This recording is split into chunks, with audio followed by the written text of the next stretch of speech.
కష్టపడే వాళ్ళకి తొందరగా దొరకదమ్మా. పొలంకి వెళ్ళేవాడిని, గేదెలు కూడా కాసేపు.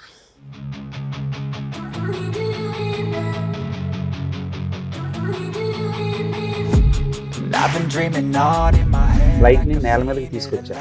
ఆ ఫ్లైట్ని నేల మీదకి తీసుకొచ్చి మీరు ఫ్లైట్ ఎగురుతున్నట్టుగానే లోపల ఉంటుంది.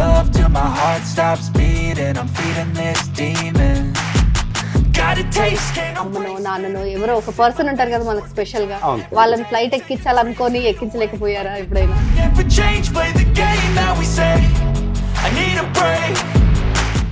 అంటే ఒక వర్క్ని డెడికేటెడ్గా వర్క్ చేసుకుంటూ వెళ్ళిపోతుంటాను. ఎండమూరి వీరేంద్రనాథ్ గారు విజయానికి 6 మెట్లు అనేటువంటిది ఒకటి. ఇప్పుడు అక్కడ చదువుతూ దుబాయ్కి వెళ్ళారు అని చెప్పి విన్నాము. ఎందుకు దుబాయ్కి వెళ్ళాలనుకున్నారు? రెస్టారెంట్ స్టార్ట్ చేద్దామని చెప్పేసి రెస్టారెంట్ స్టార్ట్ చేసామండి.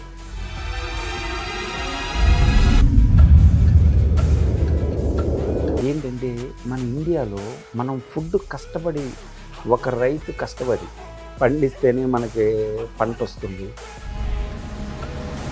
ఇప్పుడు దుబాయ్లో లేబర్ క్యాంప్స్లో ఇప్పుడు కూడా మేము అక్కడ 50 ఫీల్డ్స్కి ఇప్పుడు కూడా టీ ఇస్తుంటాం.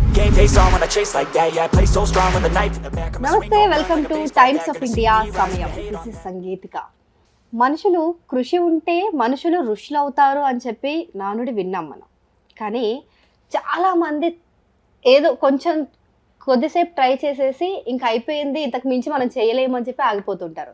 కానీ కొందరు ఉంటారండి, ఎంత దూరమైనా వెళ్తారు కానీ వాళ్ళు అనుకున్నది సాధించి తీరుతారు. అలాంటి వారిలో ఒకరు వెంకటరెడ్డి గారు. ఆయన పెనుమంట్ర, పశ్చిమ గోదావరి జిల్లా పెనుమంట్రలోని ఒక చిన్న కుగ్రామం నుంచి వచ్చి దుబాయ్కి వెళ్ళి అక్కడ ఎన్ని కష్టాలు పడి ఇప్పుడు ఒక ఫ్లైట్కి ఓనర్ అయ్యారు. ఫ్లైట్ రెస్టారెంట్ పెట్టారు. ముసలి ముతక చిన్న పెద్ద తేడా లేకుండా 599 రూపాయలకే ఫ్లైట్ ఎక్స్పీరియన్స్ని ఇస్తున్నారు. సో ఇదంతా ఆయన ఎలా సాధించారు, ఆయన మాటల్లో తెలుసుకుందాం. సో నమస్తే సార్. సో ఎలా ఉన్నారు? First of all congratulations. ఒక ఫ్లైట్ని, నిజమైన ఫ్లైట్ని తీసుకొచ్చేసి ఫ్లైట్ ఎక్స్పీరియన్స్ 599కే ఇస్తున్నారు. సో ఆ ఒక్క మాటతో చాలా పాపులర్ అయిపోయారు. బట్ మీ బ్యాక్గ్రౌండ్ని కొంచెం వెనక్కి వెళ్ళి చూస్తే అసలు అన్ఇమాజినబుల్ అనమాట. ఇలాంటి చోటు నుంచి ఒక మనిషి ఫ్లైట్ కొనే స్థాయికి ఎదగొచ్చా అన్నది మీరు నిరూపించారనమాట. అంటే ఎక్కడో ఉండదు కదా సక్సెస్, సో మీరు చూపించారు. సో అదంతగానో మనం మాట్లాడదాం. ఫస్ట్ ఆఫ్ ఆల్ ఈ ఫ్లైట్ జర్నీ ఎలా జరిగిందో ఫస్ట్ చిన్న షార్ట్ కట్లో చెప్పేసేయండి. అమ్మ, ఇది యాక్చువల్గా ఏంటంటే మేము దుబాయ్లో గ్లోబల్ విలేజ్లో రెస్టారెంట్ రన్ చేసాము. హైదరాబాద్ దమ్ బిర్యానీ రెస్టారెంట్ 18 years వరకు రన్ చేసాము. సో ఇది మన కరోనా టైంలో ఏంటంటే అక్కడ నుంచి నేను వైండప్ చేసి ఇండియాకి షిఫ్ట్ అయిపోయాను. సో ఇండియాకి షిఫ్ట్ అయిపోయిన తర్వాత నాకున్న experience only for the food ఇండస్ట్రీలోనే ఉంది. బేసికల్గా నేను ఏంటంటే డిప్లొమా మెకానికల్ ఇంజనీరింగ్ చేసి సో దుబాయ్లో ఫుడ్ బిజినెస్ ఉండింది. ఫుడ్ బిజినెస్ 18 years చేసామండి. సో అక్కడ నుంచి కరోనాలో ఇండియాకి షిఫ్ట్ అయిపోయామండి. సో నాకున్న ఎక్స్పీరియన్స్ ఏంటంటే బేసిక్గా ఫుడ్ ఇండస్ట్రీలోనే చేసాం కదా. ప్లస్ మేజర్గా ఏంటంటే అండి, అవుట్ ఆఫ్ కంట్రీలో ఈ ఫుడ్ ఇండస్ట్రీలో అండి వాళ్ళు చాలా ప్రికాషన్స్ బాగా తీసుకుని మాకంతా కూడా గైడ్ చేసి మమ్మల్ని ఇది చేసిన వాళ్ళు. ఇక్కడికి వచ్చిన తర్వాత నేను ఎన్నో అబ్జర్వ్ చేస్తూ ఉన్నప్పుడు ఏంటంటే అండి, డిఫరెంట్ రెస్టారెంట్స్కి వెళ్ళడం లాంటివి చేసినప్పుడు ఆ రెస్టారెంట్స్లో అండి అందరూ కూడా రెగ్యులర్గా గట్రా చేస్తున్నారు. ఓకే, సంథింగ్ మనం ఏదో చెయ్యాలి ఆంధ్ర తెలంగాణ వాళ్ళకి, ప్లస్ ఏదో కొత్త వర్షన్కి వెళ్దాం అనుకున్నప్పుడు నాకండి ఈ ఫ్లైట్ చేద్దామన్న థాట్ వచ్చింది. సో ఫ్లైట్ చేద్దామన్న థాట్ రాగానే స్టార్ట్ చేయలేదండి. దానికి ఫస్ట్ ఏంటంటే ఒక 6 months టైం తీసుకుని ఫస్ట్ అంతా కూడా మీకు ఢిల్లీ, బాంబే అన్నీ కూడా తిరిగి వచ్చానండి. అన్ని ఫ్లైట్స్ దగ్గరికి వెళ్ళొచ్చాం. బట్ ఫైనల్గా ఏంటంటే మాకు తెలిసిన ఫ్రెండ్ ఒక ఆయన రాంబాబు గారు అని చెప్పి ఆయన సపోర్ట్ తీసుకుని నేను ఢిల్లీ వెళ్ళి మొత్తం మీద ఫ్లైట్ అయితే ఇది కొనుక్కొచ్చామండి. సో జనరల్గా ఏంటంటే చాలా ఫ్లైట్స్ ఉన్నాయండి. అన్ని ఫ్లైట్స్ ఎక్కడ పడితే అక్కడ పెట్టేసి దాన్ని రెగ్యులర్ రెస్టారెంట్గా రన్ చేస్తున్నారు. నార్మల్గా సిమెంట్ తోనే కట్టేసి అవును. సో అలా కాకుండా అప్పుడు నేను ఏం చేశానంటే అండి, ఇంత పెద్ద ఫ్లైట్ని ఇంత హెవీ వెయిట్ తోటి హైడ్రోలిక్స్ మీద లిఫ్ట్ చేస్తే ఏదన్నా మళ్ళీ రిస్క్ అవుతుందని చెప్పేసి అప్పుడు నాకున్న నాలెడ్జ్ మీద ఏం చేశానంటే ఏటీఆర్ ఫ్లైట్ అని చెప్పండి, దీని యొక్క టోటల్ ఎంపిటీ ఇదేమో అండి 17 tons వస్తుంది. సో టోటల్ అంతా మొత్తం విత్ మెంబర్స్ తోటి గట్ట ఎక్కితే 25 tons వస్తుందండి. సో ఇది మనకి వైబుల్గా ఉంటుంది కదా అని చెప్పేసి అప్పుడు ఈ చిన్న ఫ్లైట్ తీసుకున్నామండి. ఇది యాక్చువల్గా ఏటీఆర్ 72-500 మోడల్ అండి. ఇది మేము కొన్నది ఇది 2006 మోడల్ అంటండి. అంటే మేము కొన్నప్పుడు వాళ్ళు చెప్పిన దాని మీద కూడా ఏంటంటే కింగ్ఫిషర్ ఎయిర్లైన్స్ అని ఉంది దాని మీద. సో ఇంకా ఫర్దర్గా ఉండకూడదు కదా అని చెప్పేసి దాన్ని మేము జస్ట్ కేవీఆర్ ఫ్లైట్స్ కింద నా నేమ్ మీద మార్చేసామండి.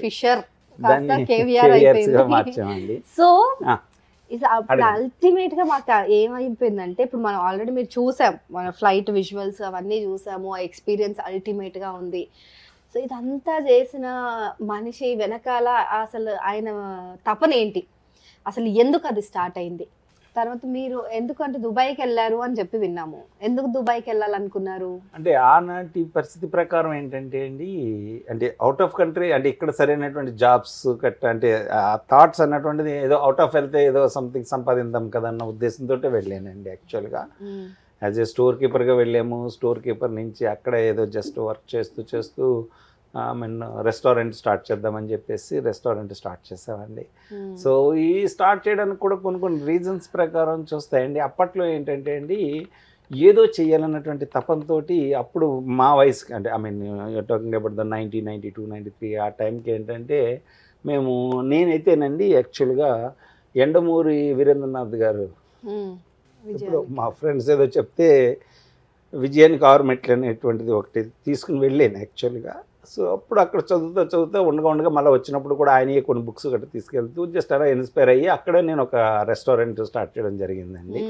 సో అది కూడా ఏంటంటే లక్కీగా ఏంటంటే గ్లోబల్ విలేజ్ అని చెప్పేసి అండి, అది వరల్డ్ ఫేమస్ ఎంటర్టైన్మెంట్ పార్క్ అనమాట అండి. సో దాంట్లో యాజ్ ఇండియన్ ఫుడ్గా మేమే ఫస్ట్లో క్రియేట్ చేసి దానికి ఒక హైదరాబాద్ దమ్ బిర్యానీ అని పేరు. హైదరాబాద్ దమ్ బిర్యానీ అవునండి, అవునవును. సో అక్కడ మేము చేసి 2018 దాకా నేను రన్ చేసామండి.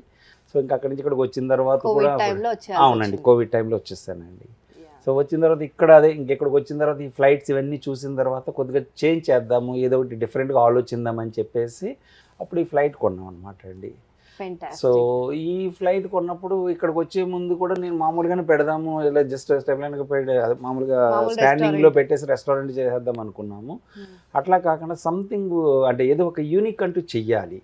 అంటే కొన్ని ఇష్యూస్లో ఏంటంటే అండి అందరూ కూడా మొనాటినీగా వెళ్ళిపోతున్నారు ఇక్కడండి. నేను అబ్జర్వ్ చేసింది కూడా, ఎందుకంటే నేను దుబాయ్లో కూడా అండి మేము ఆ ప్లాట్ఫామ్ ఏదైతే గ్లోబల్ విలేజ్ ప్లాట్ఫామ్ మీదకి ఎంటర్ అయినప్పుడు కూడా మాకు తెలియదు యాక్చువల్గా it's a world premium place అనేసి కూడా తెలియదు. బట్ అక్కడైతే అలాగే మేము ఇది చేసినప్పుడు సో ఒక ఇండియాలో కూడా ఏదో ఒకటి సంథింగ్ క్రియేట్ చేద్దాం కదా అన్న ఉద్దేశంతో అప్పుడు దీన్ని కొద్దిగా స్టిమ్యులేషన్ చేద్దామన్న ఉద్దేశంతో చేస్తే దీనికి ఫైనల్గా సక్సెస్ అవ్వడానికి 9 months టైం పట్టిందండి. ఈ 9 months కూడా టైం పట్టడానికి కూడా అంటే ఎంతోమంది వచ్చి పాపం చాలా హెల్ప్ చేసి పెట్టారు. అయినా కూడా కొంతమంది చేయలేకపోయారండి, బట్ బ్యాక్అవుట్ అయిపోయడం జరిగింది. అయినా కూడా ఎక్కడ కూడానండి నేను అంటే ఏదో ఒకటి చెయ్యాలనుకున్నప్పుడు ఒక పట్టుదల అంటే అండి క్యాలిక్యులేటెడ్గా పట్టుదల మీద వెళ్తే కన్ఫామ్గా సక్సెస్ అవుతాం అనుకున్నాను. ఇప్పుడు నేను ఫీల్ అవుతున్నాను, మీ అందరూ కూడా చెప్తా ఉంటే ఇప్పుడు నాకు ఫీల్ అవుతుంది ఏంటంటే, నేను హ్యాపీగా ఫీల్ అవుతుంది ఏంటంటే అంటే అంటే మనం ఏదైతే అనుకున్నామో దాన్నండి డెడికేటెడ్గా వర్క్ చేస్తూ వెళ్తే తప్పకుండా సక్సెస్ అవుతామన్న ఉద్దేశంతో నేను ముందరికి వెళ్ళానండి. ఫైనల్గా 1 month 20 days దాకా అయ్యింది అంతేనండి. ఇది మాకు ఓకే అయిన తర్వాతే నేను ఓకే మనం చేయగలిగేమో హైదరాబాద్లో కూడా అనేసి అనుకున్నాను. బట్ అప్పుడే ఇంత పాపులర్ అయిపోయింది. It's just a beginning but still ఇంత పాపులర్ అయింది. అండ్ ఇదంతా అంటే ఈ సక్సెస్ ఇవన్నీ పక్కన పెడితే మీ పర్సనాలిటీ కూడా చాలా ఇన్స్పైరింగ్ అని అనిపించింది మాకు.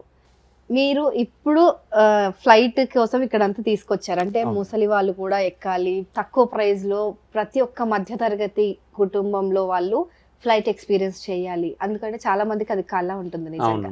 సో ఆ డ్రీమ్ని మీరు ఇప్పుడు ఫుల్ఫిల్ చేస్తున్నారు. బట్ మీరు ఫస్ట్ టైం ఫ్లైట్ ఎక్కినప్పుడు మీరేమేమి ఫేస్ చేశారు? అంటే ఫినాన్షియల్గా కావచ్చు, మీరు అక్కడికి వెళ్ళిన తర్వాత మీకు కట్టుబాట్లు, వాళ్ళ ఎయిర్ హోస్టర్స్ రకరకాలుగా ఉంటుంది కదా అవునమ్మా, ఫ్లైట్ అని అంటేనే అదో టైప్ ఆఫ్ టెన్షన్ ఉంటుంది ఫస్ట్ టైం ఎక్కి. అవునవును తల్లి. సో మీ ఫస్ట్ ఫ్లైట్ ఎక్స్పీరియన్స్ ఎలా ఉంది? అంటే నేను అది ఒక 20 years క్రితంది. అంటే అప్పటికి అంతేం లేదు, ఊరికి ఏదో వెళ్తున్నాము, ఇతర దేశం వెళ్తున్నాము, ఏదో డబ్బు సంపాదించుకోవడం కోసం ఏదో వెళ్ళి వచ్చేద్దామని అనుకున్నాము. కానీ ఎప్పుడైతే మనకి కొంత ఆర్థికంగా కూడా ఎప్పుడైతే మనం స్టెబిలైజ్డ్ అవుతామో, సో దాంట్లో కొంతమంది ఏంటంటే సెక్యూర్ ఒక సేఫ్ జోన్లోకి వెళ్ళిపోయి సేఫ్ జోన్ నుంచి మనం ఇట్లాగే ఉంటే సరిపోతుంది కదా అనుకుంటారు. నేను ఏంటంటే మా ఇంట్లో వాళ్ళు కూడా అందరూ కూడా హెల్ప్ చేసినట్టే లెక్క ఒక విధంగా. ఎందుకంటే ఏంటి ఏమి అని అడగకుండా ఉన్నప్పుడే నేను నాలో ఉన్నటువంటి ఇది బయటకు వచ్చింది. సో దీన్ని ఆ రోజుల్లోనే మేము, ఎందుకంటే మా చిన్నప్పుడు కూడానే ఎక్కడో పైన చూపిస్తూ ఉండేవారు, అదే ఫ్లైట్ అంటే ఒక చూపిస్తూ ఉండేవారు. సో ఇక్కడికి వచ్చిన తర్వాత నేను ఈ ఫ్లైట్స్ చూస్తున్నప్పుడు సో ఓకే, మనము మన పెద్దలకి, మన తాతయ్యలు కానీ వాళ్ళందరి వాళ్ళే కదా మనం ఈ రోజునాడు ఇలాగ ఉన్నామంటే బికాజ్ ఆఫ్ వాళ్ళందరూ కష్టపడ్డ కష్టమేనమ్మా ఇవాళ. అంటే ఎంతోమంది నవ్వేడేస్ ఏంటంటే టెంపరీగా మనీ పాయింట్ ఆఫ్ వ్యూ చూసుకుని సంబంధ బాంధవ్యాలు వదిలేస్తున్నారు. కానీ అమ్మ అంటే నేను చెప్తా ఉంటే ఏదో ఫిలాసఫీలు చెప్పినట్టుంటుంది, కాదమ్మా అది. ఎందుకంటే అమ్మా ఒక ఫ్యామిలీ కలిసి ఉంటే దాంట్లో ఉన్న ఆనందమే వేరు. ఇది నేను ఫీల్ అవుతున్నది. అంటే అలాగే ఏంటంటే అమ్మా ఒకనాడు మన అనుకునే వాళ్ళు మన దగ్గర ఉంటే అమ్మా, అది ఎవరైతే దాని లోటు ఉంటుందో వాళ్ళకే తెలుస్తుంది దాంట్లో ఉన్నటువంటి ఇదేంటంటే. బేసికల్గా మేమందరం అవుట్ ఆఫ్ కంట్రీస్ వెళ్ళిన మీదట మాకు తెలియకుండానే ఒక ఫ్యామిలీ అన్నా ఊరన్నా తెలియనటువంటి ఒక రెస్పెక్ట్ వస్తుందమ్మా. ఎందుకంటే దూరం వెళ్ళిపోయాం కాబట్టి, ఇక్కడ దగ్గర ఉండగాం కాబట్టి so many things is going. అవునమ్మా, అవునవును. సో అప్పుడు నాకు వచ్చిన థాట్ ఏంటంటే ఎంతోమంది ఇది ఎక్కలేదు, మనం ఎందుకు చేయలేము అన్న దానితో నేను డెడికేటెడ్గా దీని మీద చేస్తే ఫైనల్గా నాకు హెల్ప్ చేశారు, మా ఫ్రెండ్స్ కూడా హెల్ప్ చేసి పెట్టారు. సో హెల్ప్ చేసిన వాళ్ళందరికీ కూడా స్పెషల్ థ్యాంక్స్. మళ్ళీ రీచెక్ చేసి sir it is 100% we are in the safe zone అనుకున్నప్పుడే ఇప్పుడు నేను అందరికీ కూడా ఆపరేషన్స్ చేశాము. సో ఇది యాక్చువల్గా ఏంటంటే ఎంతోమంది పెద్దలు అంటే 60-70 ఉన్నవాళ్ళు ఇంకా మళ్ళీ ఫ్లైట్ ఎక్కాలంటే పాపం కొద్ది ఇబ్బందిగానే ఫీల్ అవుతారు. ప్లస్ జనరల్గా ఏంటంటే అమ్మాయి అదే వాళ్ళ మనవాళ్ళు కానీ మనవరాలు కానీ తీసుకెళ్ళాలన్న వాళ్ళు పాపం ఇబ్బంది పడుతుంటారు. ఎందుకంటే బెంగళూరు వెళ్ళాలి, తీసుకెళ్ళి దింపుకు తీసుకురావాలి. ఇప్పుడు అవసరం లేదు, ఫ్లైట్ని నేల మీదకి తీసుకొచ్చాను. అది మట్టి అది కన్ఫర్మ్ అని నేను ఫీల్ అవుతున్నాను. ఆ ఫ్లైట్ని నేల మీదకి తీసుకొచ్చి మీరు ఫ్లైట్ ఎగురుతున్నట్టుగానే లోపల ఉంటుంది, అది మీరు ఎక్స్పీరియన్స్ కూడా చేస్తుంటారు తల్లి. సో అలాగే అందరూ కూడా ఆనందంగా ఉండాలని నా కోరిక. సో అది సక్సీడ్ అయిన మీ ద్వారా కూడా నాకు తెలుస్తుంటే నాకెప్పుడు నేనే ఇంత చేయగలను అనిపిస్తుంది. సో నిజంగా చేసానని మీరంటా ఉంటే ఐఎమ్ వెరీ మచ్ హ్యాపీ యాక్చువల్గా. ఫ్యాంటాస్టిక్ అండి. అండ్ మీలో ఎక్కడో తెలియని ఒక తేమ ఉంది. అవునంటే తల్లి, నిజంగా.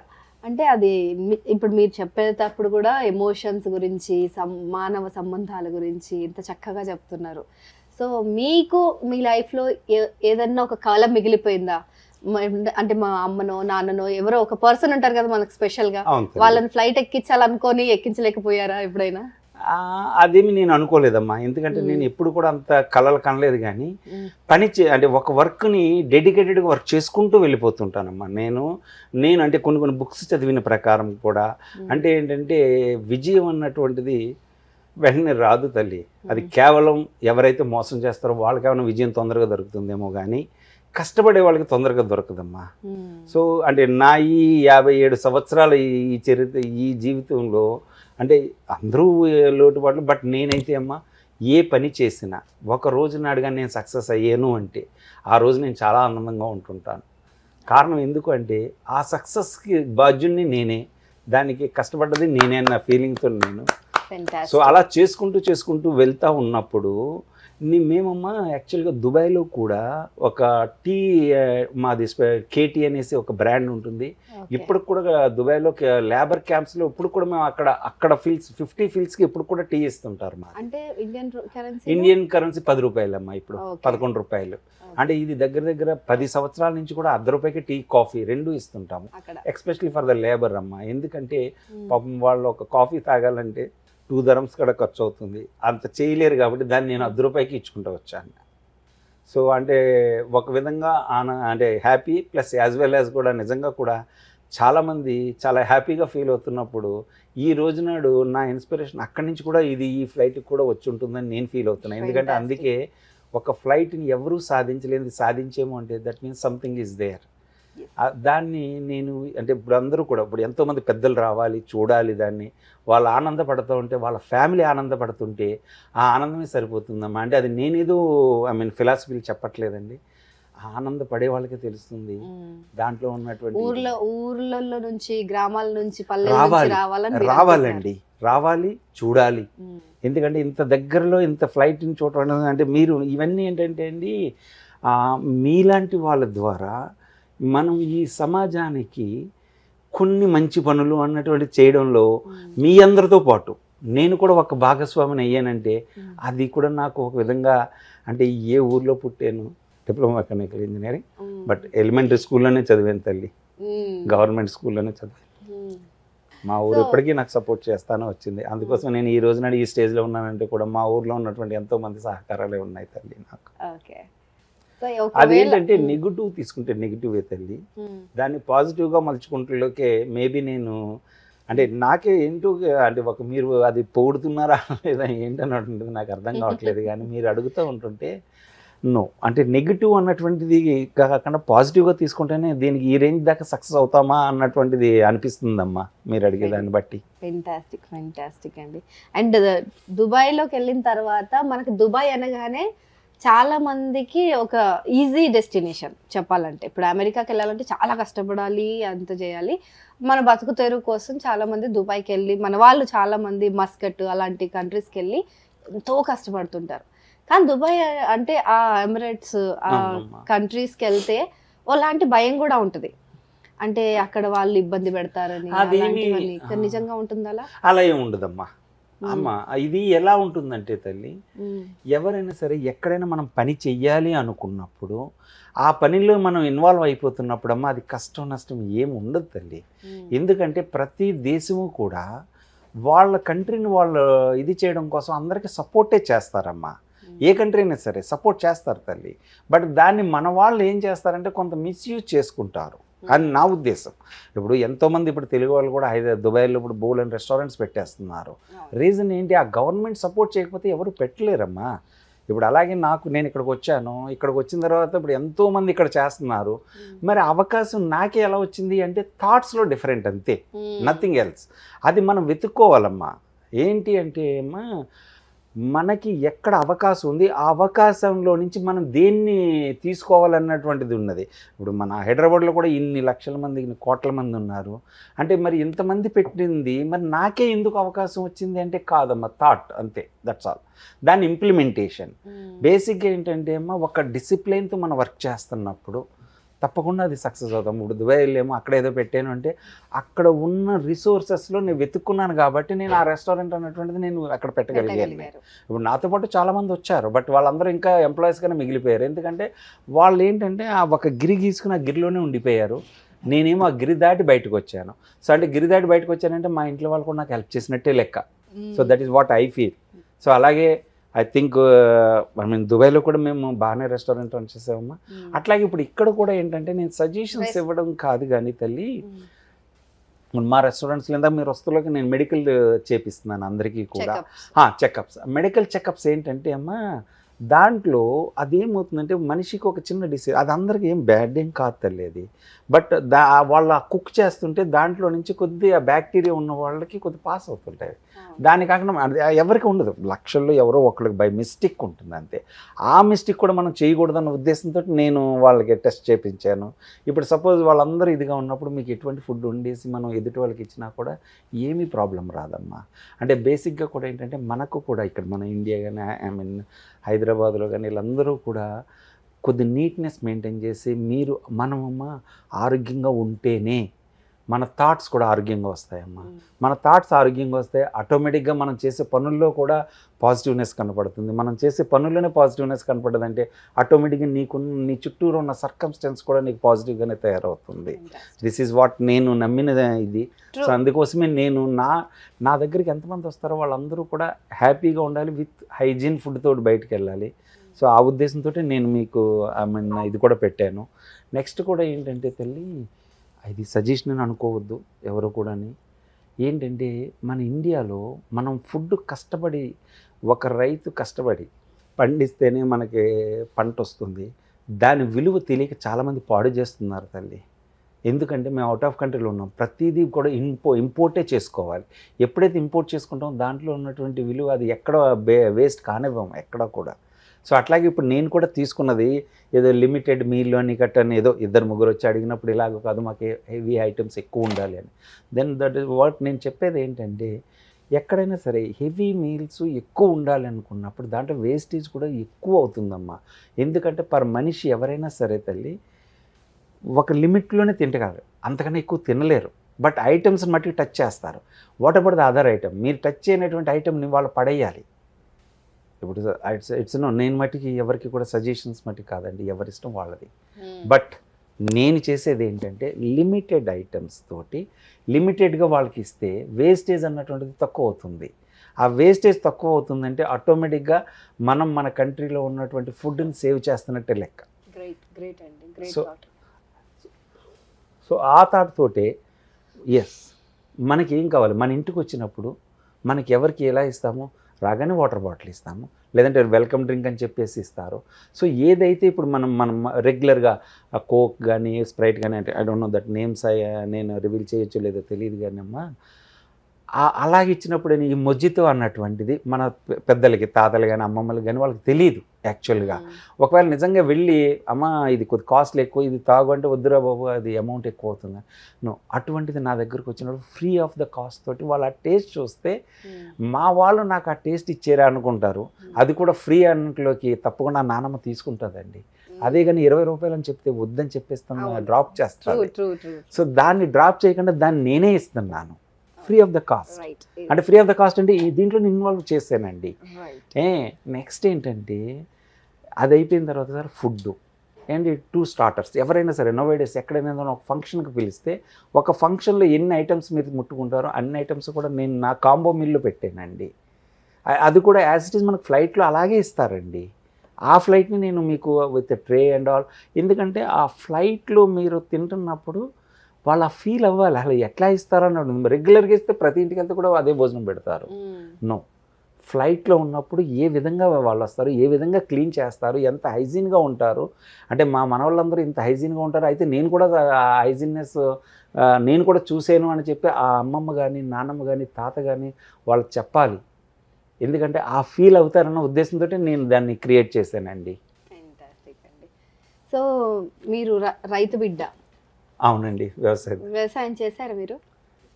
వ్యవసాయం చేసేది అంత రాలేదు కానీ మా తాతయ్య గారితో పాటు వెళ్ళేవాడిని అండి పొలంకి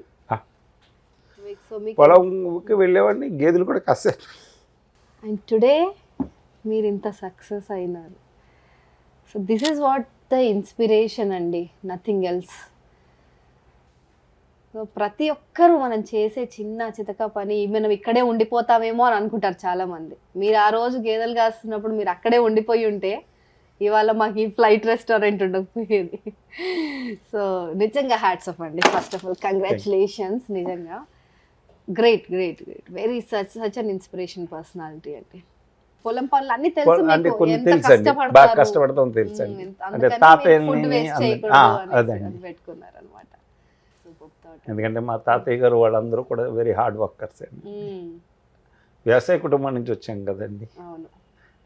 సో మీకు అప్పట్లో ఏం డ్రీమ్ ఉండేది? అప్పుడులో అంటే అప్పుడు జస్ట్ గేదెలు కాస్తూ లేకపోతే అంటే పొలం పనులు, మన తాతయ్య వాళ్ళు మన ఫ్యామిలీస్ ఎలా ఉంటాయి అలానే ఉండేది కదా. సో అంత మిడిల్ క్లాస్ ఫ్యామిలీలో నుంచి వచ్చినప్పుడు మీ థాట్ ప్రాసెస్ అప్పుడు ఎలా ఉండేది? ఇప్పుడంటే ఓకే మీరు చాలా ప్రపంచం చూసారు ఇప్పుడు, కానీ అప్పుడు ఎలా ఉండేది? సో అంటే అండి అప్పట్లో సాధించాలని నాకు అంత సాధించాలనేది తెలిసేది కాదు కానీ అండి, బేసిక్గా కూడా కష్టపడాలి అన్నటువంటిది నేర్చుకున్నానండి. సూపర్. సో ఇదే ఆన్సర్ కోసం ఐ వాజ్ వెయిటింగ్ అనమాట. సో చాలా మంది ఏం చేయాలో తెలియట్లేదు అనేసి నాకేం రాదేమో అని ఫిక్స్ అయిపోతుంటారు. కానీ ఏదో ఒకటి కష్టపడుతూ చేస్తూ వెళ్తూ ఉంటే సక్సెస్ ఏదో రోజు మన దగ్గరికి వస్తుంది. ఫెంటాస్టిక్ అండి. అంటే తాతయ్య హార్డ్ వర్కర్ అండి, అమ్మమ్మ వాళ్ళ నాన్నగారు చాలా హార్డ్ వ్యవసాయమేనండి. ఓకే, ఆయన వ్యవసాయమే చేశారు. ఆయన మీకు ఇన్స్పిరేషన్? యా, నిజం చెప్పాలంటే ఆయన ఇన్స్పిరేషన్ అండి. ఇప్పుడు అంటే నా దగ్గర నా పేరు? ఫోటో కూడా ఉంటుందండి. ఆయన పేరు వెంకటరెడ్డి అండి. ఆయన పేరు నాకు పెట్టారు మా ఇంట్లో. సో ఆయన అంటే విలేజ్లో ఎలా ఉన్నా కూడా హీజ్ ఏ రోల్ మోడల్ అంతే. సో విలేజ్ లో అందరికి తాతయ్య అంటే పెద్ద దిక్కు. కాదు, తాతయ్య అన్నటువంటిది ఏంటంటే మా ఇంట్లో నాకు జీవితాన్ని నేర్పేయడం అనిపిస్తుంటుందండి. ఆ రోజుల్లోని వర్క్ చేస్తున్నప్పుడు ఏదో అనుకుంటుండేవాడిని, కానీ నేను అవుట్ ఆఫ్ కంట్రీకి వెళ్ళిన తర్వాత నేను ఒక ఓనర్ అవుదాం అనుకున్నప్పుడు చిన్నప్పుడు మా తాతయ్య నేర్పినటువంటి అదే నన్ను ఇవాళ ఏం చెప్తారు ఆయన చెప్పిన ఒక సూత్రం ఏం గుర్తుంది మీకు? అంటే నా చేత గేదెలు గట్ట కాయించినప్పుడు అండి, అది ఇస్తాను ఇది ఇస్తాను అనేవాడు అండి, ఇచ్చేవాడు కాదు. ఒక 5 డే రోజు నాడు అడిగాను, ఏం చేయించుకున్నావు కానీ ఎందుకు ఇవ్వట్లేదంటే అప్పుడు నాకు ఒకటి చెప్పాడండి. వాళ్ళ పాక మీద ఒక ఆనవగాయ అంటే కోసిచ్చాడు. సో అది కోసిచ్చినప్పుడు ఏంటంటే అండి, తను నాకు నేర్పింది ఏంటంటే, ఒరే నువ్వు తింటే నువ్వు ఒక్కడవే తింటావు, ఇది కానీ తీసుకెళ్తే మీ ఇంటిల్లో అది తింటారు కదా అని అడిగితే, సో అప్పుడైతే తెలియలేదు. కానీ నెక్స్ట్ రోజు దాన్ని మా అమ్మగారు వండినప్పుడు మొత్తం అందరూ తింటున్నప్పుడు అప్పుడు తెలిసింది, ఒక మనిషి కష్టపడితే 5గురికే భోజనం పెట్టినాడు, రేపొద్దున ఇదే కష్టం ఇంకా పడితే ఎంతమందికి భోజనం పెట్టవచ్చు అన్న థాట్ వచ్చి ఇప్పటికి కూడా మా తాతగారి ఫోటో నా దగ్గరే ఉంటుందండి. గుడ్, గ్రేట్ అండి, గ్రేట్. సో ఆయన పేరు పెట్టుకొని ఆయనలాగే కష్టజీవిగా ఉండి చాలా కష్టపడి ఎన్నో కష్టాలని ఎదుర్కొని ఇవాళ ఓ ఫ్లైట్కి ఓనర్ అయితే అయ్యారు. So that is what the success is. So congratulations. And మీ ఇలా అంటే ఇంకా మీకు థాట్స్ వస్తూనే ఉన్నాయి, డిఫరెంట్ బిజినెస్లు మీరు ఎన్ని చేస్తారో ఏముంటో తెలియదు, కానీ కాకపోతే ఇక్కడి వరకు రాగలిగారు అంటే జర్నీ మీరు ఎక్కడ ఆపలేదు చూడండి, దానికి నిజంగా హ్యాట్స్ ఆఫ్. థ్యాంక్స్ అమ్మా. థ్యాంక్ యూ సో మచ్ అండి.